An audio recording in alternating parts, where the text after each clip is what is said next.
Hello my YouTube family, Radhe Radhe, जय श्री कृष्णा। सो आप लोग कैसे हैं? आई होप आप लोग स्वस्थ होंगे, मस्त होंगे, अपने अपने कामों में व्यस्त होंगे। स्वागत है आपका हमारे चैनल राधा रानी ब्लॉग 16 में। मैं हूं मोनी। तो सभी को हमारी तरफ से, मेरी जितनी भी यूट्यूब फैमिली है, सभी को हैप्पी न्यू ईयर। तो बिल्कुल नया साल आ चुका है, नया साल में हम लोग प्रवेश कर चुके हैं और नया साल नई उमंग और नया नया वीडियो मैं आप लोगों के लिए प्रोवाइड करूंगी। और हर साल हम लोग ऐसा ही बोलते हैं कि नया साल में कुछ अलग करेंगे, लेकिन सेम वैसा ही हो जाता है। तो ये जो आप वीडियो देख रहे हो ना, तो ये वीडियो है 28 दिसंबर की वीडियो है। तो मैं सोच रही हूँ कि पहले की जितनी वीडियो है ना, मैं सारी वीडियो अपलोड कर देती हूँ। फिर उसके बाद मैं जनवरी से एकदम अच्छी अच्छी वीडियो आप लोगों के लिए एवरीडे ब्लॉगिंग मैं लेकर आऊंगी। तो प्लीज आप लोग मेरा वीडियो पूरा देखा करें। और अगर आप लोग हमारे चैनल पे नए हो तो प्लीज मेरे चैनल को भी सब्सक्राइब कर लीजिएगा। और अगर ये वीडियो आप लोगों के लिए थोड़ी सी भी अच्छी लगती है ना, तो वीडियो को लाइक जरूर करिएगा। तो सबसे पहले मैं उठ गई थी और उठने के बाद ना सबसे पहले मैं हेयर वॉश करके नहाई हूँ। तो जैसे ही मैं उठी हूँ ना, तो नहाने के लिए मैंने गर्म पानी रख दिया था और जैसे ही गर्म पानी हो गया ना, तो वैसे ही मैं नहा ली हूँ और हेयर वॉश करके मैंने नहाया है। तो बहुत टाइम हो गया था बाल धोए हुए और लगता है कि मैं ना मायके से ही बाल धोकर आई थी और लगभग ना 15 दिन हो चुके थे और 15 दिन के बाद मैंने बाल धोया है। क्योंकि जब से मैं ससुराल आई हूँ ना, जब से यहाँ पे ना धूप ही नहीं कर रहा था। आज कितने दिनों के बाद, यानी कि 10 से 15 दिनों के बाद यहाँ पे बहुत अच्छी धूप निकली थी। तो इसी के लिए ना मेरा मन किया क्यों ना मैं हेयर वॉश करके नहा लूं। और उसी दिन का मैं इंतजार कर रही थी, जिस दिन धूप निकलेंगे उस दिन मैं जरूर नहाऊंगी। फिर नहाने के बाद ना मैं सॉक्स वगैरह पहन ली हूँ, क्योंकि सबसे ज्यादा ठंड ना मुझे पैरों में ही लगती है। और पैर अगर मेरा कवर हो जाता है ना, तो फिर मुझे ना ठंड बहुत कम लगती है। और यहाँ पे मैंने गर्म वाला नाइटी पहना हुआ है ना, तो इससे ना मतलब कि उतना खास ठंड नहीं लगता है। फिर उसके बाद मैं किचन में आ गई थी। तो सबसे पहले मैं बना लूंगी चाय। और इसी के लिए ना मैं सुबह से चाय नहीं पी हूँ, क्योंकि अगर मैं हेयर वॉश करके नहाती ना, तो उसके बाद ठंड लगता तो फिर से मुझे चाय पीना पड़ता। तो इसी के लिए मैंने ना सुबह में चाय स्किप कर दी थी कि जब मैं नहा लूंगी ना तभी मैं चाय बनाऊंगी। और चाय बनाने के टाइम में ना मैं थोड़ा सा हाथ वाथ भी सेक लेती हूँ, क्योंकि ठंड तो लग रही है, ऐसा नहीं है। मुझे नहाकर सीधा ऊपर जाकर धूप में बैठना चाहिए था, लेकिन जब तक मैं चाय नहीं पीती हूँ ना, जब तक मुझे ना शांति बिल्कुल भी नहीं मिलता है। और नहाने के बाद तो चाय का आनंद ही कुछ और होता है। तो सबसे पहले मैं 1 कप चाय बनाकर पी लेती हूँ। चाय और बिस्किट वगैरह मैं खा लेती हूँ। और यहाँ पे मैं आज अदरक वाली चाय बना रही हूँ। ऐसे तो मुझे डेली बनाना चाहिए, लेकिन पता है क्या होता है, जब भी मैं अदरक वाली चाय बनाती हूँ ना, तो अदरक वाली चाय बनाकर फिर मैं अदरक कहाँ रख देती हूँ ना, फिर मैं भूल जाती हूँ। तो इसी के लिए ना जब मुझे मिलता है तब तक मैं अदरक वाली चाय जरूर बना लेती हूँ। और अदरक वाली चाय का ना ठंड में ना बहुत अच्छा लगता है। तो यहाँ पे फटाफट मैं चाय बना लूंगी। और चाय तो कुछ मैं अलग तरीका से आजकल बना रही हूँ, आप लोगों को पता ही होगा। और इस तरीके से चाय ना इतना ज्यादा टेस्टी बनता है ना कि मैं क्या बताऊं आप लोगों को। तो जो लोग इस तरीके से नहीं बनाते ना, तो आप लोग एक बार ट्राई कर कर देखिएगा, आप लोग को भी ना बहुत ज्यादा पसंद आने वाला है।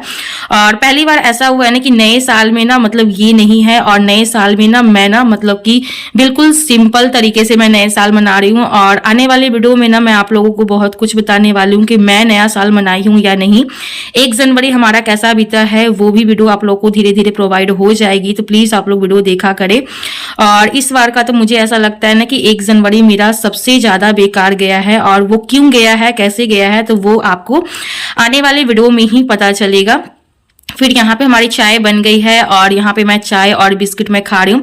तो मैं आराम से ना रूम में लेकर आ गई थी और बाबू ने यहाँ पे सोया हुआ था, तो यहाँ आराम से मैं नीचे बैठ गई हूँ।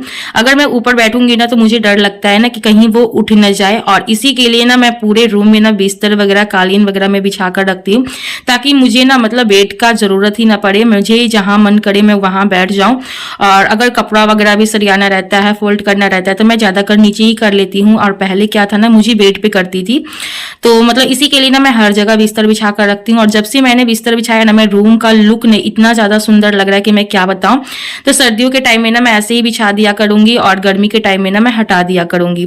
फिर यहाँ पे उसके बाद ना मैं चाय वाय पीने के बाद छत पे चली गई थी धूप में। काफी देर तक मैं धूप में बैठी हूँ। फिर उसके बाद में नीचे आई हूँ। फिर नीचे आने के बाद ना मतलब कि रात के ना थोड़ा सा चावल बचे हुए थे, तो फिर हमने सोचा क्यों ना मैं चावल फ्राई करके खा लूं, क्योंकि अभी तो मैंने कुछ भी नहीं बनाया है। और पता है मतलब कि जब से मेरा बाबू हुआ है ना, मेरा खाना बिल्कुल भी टाइम पे नहीं बनता है। और अगर मतलब ये नहीं है तो चल भी जाता, अगर ये आ जाएंगे ना तो फिर मुझे ना बहुत ज़्यादा दिक्कत होगी। और ऐसे भी ना सुबह उठने की आदत तो बिल्कुल ख़त्म हो गई है, और मतलब कि फिर जाकर मुझे ना आदत बनानी पड़ेगी सुबह उठने की। तो यहाँ पे सबसे पहले मैं चावल फ्राई कर लेती हूँ, क्योंकि मुझे ना बहुत ज़ोरों से भूख लगी हुई है। तो मुझे एक ऐसा लगा ना कि मैं हॉर्लिक्स बनाकर पी लेती हूँ, लेकिन मैंने सोचा कि पहले मैं कुछ खा लेती हूँ, फिर उसके बाद मैं हॉर्लिक्स वगैरह बाद में भी पी लूंगी। तो यहाँ पे फटाफट मैंने तेल डाला, पचफोड़ना, सूखी मिर्च मैंने डाली है, एक प्याज मैं कट करके डाल दूंगी। इसके बाद मैं कुछ बेसिक मसाला वगैरह मैं डाल दूंगी, क्योंकि मुझे ना मतलब चावल जब भी मैं फ्राई करती हूँ ना तो बहुत लोग फ़ौरन पे करते हैं, लेकिन मैं मसालेदार एकदम चावल फ्राई करना पसंद करती हूँ। तो यहाँ पे कुछ बेसिक मसाला जो मैं यूज़ करती हूँ ना, हल्दी पाउडर, मिर्चा पाउडर, और मतलब कि एक चाट मसाला था वो भी मैं डाली हूँ, और फिर एक गरम मसाला था वो भी मैं डाल दी हूँ। जीरा पाउडर मेरा खत्म हो चुका है, इसी वजह से ना मैं गोलकी का भी पाउडर नहीं बना रही हूँ, क्योंकि मैं हमेशा ना जीरा और गोलकी दोनों को ना मतलब एक साथ बनाती हूँ, मिक्स कर देती हूँ। तो इसी के लिए ना मैं नहीं बना पा रही हूँ। तो मैं जब मैं जीरा मंगवाऊंगी ना तो उसके बाद मैं जीरा और गोलकी का ना पाउडर में बना लूंगी। तो इस तरीके से अगर मैं सूखा बनाकर रख लेती हूँ ना तो ठीक रहता है। फिर इसमें मैंने ना थोड़ा सा भुना हुआ बादाम मैंने डाल दिया था, थोड़ा सा बचे हुए थे उसी दिन का, तो मैंने ना बादाम डालकर चावल मैंने फ्राई कर लिया है। फिर लास्ट में मैंने डाल दिया है चावल, इसके बाद मैं डाल दूंगी नमक, और इसे ना मैं अच्छे से फ्राई कर लूंगी। और ये इतना ज्यादा टेस्टी लग रहा था ना कि मैं क्या बताऊं, लग ही नहीं रहा था ना कि मैं एकदम फ्राई किया हुआ रात का चावल खा रही हूँ। तो सर्दियों के मौसम में ऐसा ही होता है, अगर आप इस तरीके से फ्राई करके चावल खाते हो ना तो बहुत अच्छा लगता है। और गर्मी के टाइम में अगर चावल बच जाते हैं ना तो हम लोग कुछ अलग तरीका से खाते हैं, इस तरीका से फ्राई करके नहीं खाते हैं। और दोनों मौसम का अलग अलग तरीका होता है चावल खाने का, और दोनों ना मतलब मौसम के अनुसार अगर आप कुछ भी खाते हो ना तो उसके अकॉर्डिंग बहुत टेस्टी लगता है। तो यहाँ पे मेरे चावल भी फ्राई हो गए थे, चलिए प्लेट में फटाफट सर्व कर लेते हैं। तो ये रहा हमारा मतलब आप लंच कह सकते हो, हाँ सॉरी लंच ही है। तो काफी लेट से मैं कर रही हूँ। फिर खाना वाना खाने के बाद ना कल के कपड़े छत पे डाले हुए थे टंगना पे, तो सारे कपड़े मैं ले आई थी। तो ज्यादातर तो बाबू के ही छोटे छोटे साइज के कपड़े हैं, क्योंकि मैं बेसिन में कपड़ा धोती हूँ ना तो मैं ज्यादातर छोटा कपड़ा ही धोती हूँ। और जितने भी बड़े कपड़े हैं ना तो वो सारे कपड़े मैं साइड कर दी हूँ, ताकि मैं छत पे बैठ के ना एक दिन आराम से धो लूंगी। बहुत सारी साड़ियां भी धोनी है, क्योंकि मैं शादी से आई हूँ तो अभी तक मैं साड़ियां नहीं धोई हूँ। तो यहाँ पे इसलिए ना मैं अभी रख दी हूँ, क्योंकि अच्छी खासी धूप निकलेगी ना तब जाकर मैं फटाफट कपड़ा धोऊंगी।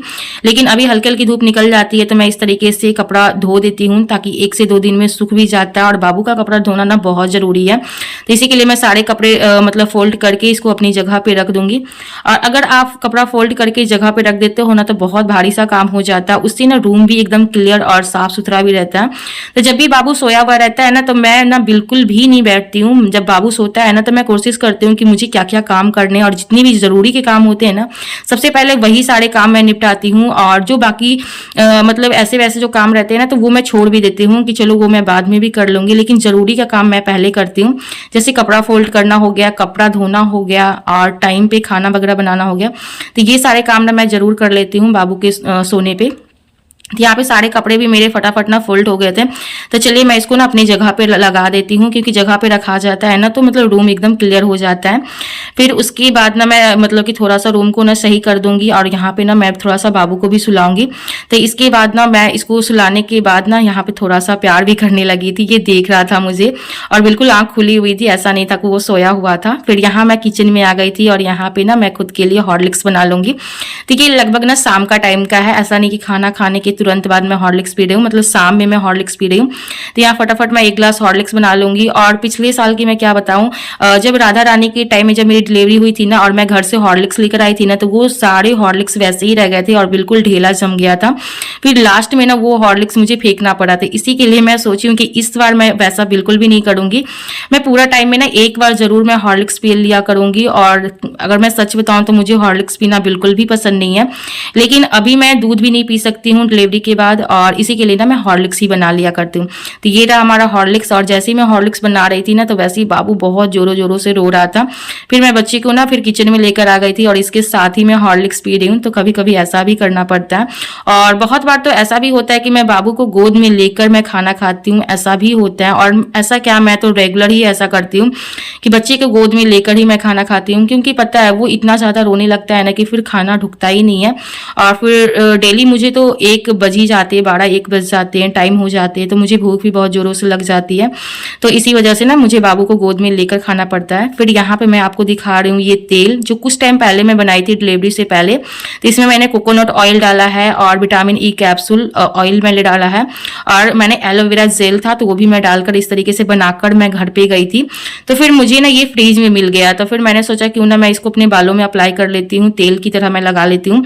फिर 2-3 दिन के बाद ना मैं हेयर वॉश कर लूंगी। तो मेरा बाल बिल्कुल साफ था, तो मैंने सोचा क्यों ना मैं इसे लगा ही लेती हूँ। तो फिर मैं रूम में ना बालों में ऑयल लगाने लगी, ऑयल मसाज करने लगी। ऑयल मसाज करने के बाद ना फिर मैं एक चोटी बना लूंगी। तो यहाँ पर आप देख सकते हैं मैं अपने बालों में ना बहुत अच्छे से तेल लगा रही हूँ, और ये जो तेल था ना बिल्कुल जमा हुआ था, और फ्रीज में रखे हुए थे ना तो और भी ज्यादा जम गए थे।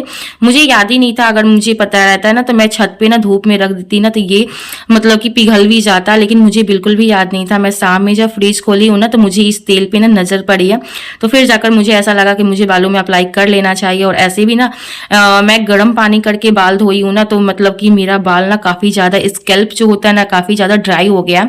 तो मतलब कि बालों में तेल लगाना बहुत ज्यादा जरूरी है। और हम लोग क्या करते हैं ना, सर्दियों के ही मौसम में तेल लगाते हैं, गर्मी में तो बिल्कुल भी तेल नहीं लगाते। फिर मैं छत पे चली गई थी बालों को कॉम्ब करने के लिए।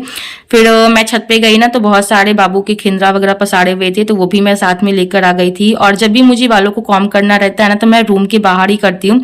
रूम में मैं इसलिए नहीं करती हूँ कि क्योंकि रूम में कालीन वगैरह बिछे हुए है ना, तो फिर हर जगह बाल गिर जाएंगे, तो फिर बिल्कुल भी अच्छा नहीं लगेगा। घर में छोटे बच्चे हैं तो इसी के लिए ना मैं रूम में बाल बिल्कुल भी नहीं झाड़ती हूँ। या तो मैं छत पे झाड़ती हूँ या तो मैं रूम के बाहर झाड़ती हूँ, तो इसी तरीके से मैं करती हूँ। और सर्दियों के मौसम में ना आप कितना भी कोशिश कर लो, हेयर फॉल तो जरूर होता है, तो मेरे साथ भी ऐसा हो रहा है। फिर शाम के टाइम में मैं ना कुछ खाना बनाने लगी थी, और यहाँ पे आज मैं बनाने वाली हूँ गुड़ वाला चीला। तो बताइए किसे किसे पसंद है। और ये ना मैं फर्स्ट टाइम बना रही हूँ गुड़ वाला चीला, क्योंकि मैं हमेशा ना चीनी वाला बनाती थी। तो मेरे पास ना काफी टाइम से गुड़ रखे हुए थे फ्रीज में, तो मैंने सोचा क्यों ना आज मैं इसे बना लेती हूँ। और ये इतना ज्यादा टेस्टी बना था कि मैं क्या बताऊं, राधा रानी को बहुत बहुत ज्यादा पसंद आया था, मुझे भी बहुत पसंद आया था। फिर यहाँ मैं बाबू के लिए ना दूध बनाने लगी थी। तो बाबू को ना दादी मतलब ली हुई है, तो वो बहुत जोरों से रो रहा था, तो मुझे ऐसा लगा थोड़ा सा मैं दूध बनाकर उसे दे देती हूँ। और जैसे ही मैं बाबू को दूध बनाकर दी हूँ ना, तो वैसे ही राधा रानी भी रोने लगी थी, क्योंकि जब बच्चे एक दूसरे को खाते हुए या पीते हुए देखते हैं ना तो फिर उसे भी भूख लग जाते हैं। तो फिर मैं राधा रानी का भी बोतल धोकर और इसमें मैं दूध भर के उसे भी दे दूंगी। तो बच्चे ऐसे ही होते हैं, एक दूसरे को देखकर ही खाते हैं, और इससे अच्छा ऐसा मतलब सही रहता है, क्योंकि अगर एक बच्चे दूध पीना भूल भी जाते हैं ना तो फिर उसको देखकर ना उसे याद आ जाती है, और इससे है ना दोनों बच्चों की सेहत बहुत अच्छी रहती है। तो मेरे यहाँ तो ऐसा ही होता है, जब मेरा बाबू रोता है ना तो राधा रानी भी रोने लगती है, और कभी कभी दोनों एक साथ रोते हैं ना तो ऐसा लगता है कि दोनों ट्विंस बच्चे हैं, लेकिन ऐसा बिल्कुल भी नहीं है। 1-1.5 साल का गैपिंग है, लेकिन दोनों जब साथ में रोते हैं ना तो थोड़ा अजीब लगता है। और कभी कभी तो मुझे लगता है अरे यार 2-2 बच्चे, और मतलब अजीब सा लगता है। और कभी कभी बहुत हंसी भी आती है जब दोनों बच्चे एक साथ रोते हैं, तो इनके पापा भी ना कभी कभी हंसने लगते हैं इस बात को लेकर। तो जो भी है हम लोग के ही बच्चे हैं, और बहुत ही प्यारे बच्चे हैं, भगवान ने बहुत अच्छी फैमिली दी है, छोटा सा फैमिली है। और इसी फैमिली का मैं इंतजार कर रही थी कि मेरा कब एक छोटा सा बाबू हो जाए। ऐसे तो मैं बेटी का इंतजार कर रही थी, लेकिन मुझे बेटा हो गया, चलिए खुशी की बात है। लेकिन हाँ, बेटा हुआ है तो बिल्कुल वो लायक होना चाहिए, मैं इसी बात से डरती हूँ। क्योंकि आजकल के जो लड़के होते हैं ना, बच्चे होते हैं ना, काफी बिगड़े हुए होते हैं, इसी वजह से ना मैं बहुत ज्यादा डरती हूँ। यहाँ पे मेरा चीला भी बन गया था, चलिए निकाल लेते हैं। तो यही था हमारा आज का वीडियो। उम्मीद करती हूँ कि आप लोग को हमारी वीडियो पसंद आई होगी। अगर वीडियो पसंद आई है तो वीडियो को लाइक, चैनल को सब्सक्राइब कर ले। चलिए स्वस्थ रहिए और मस्त रहिए।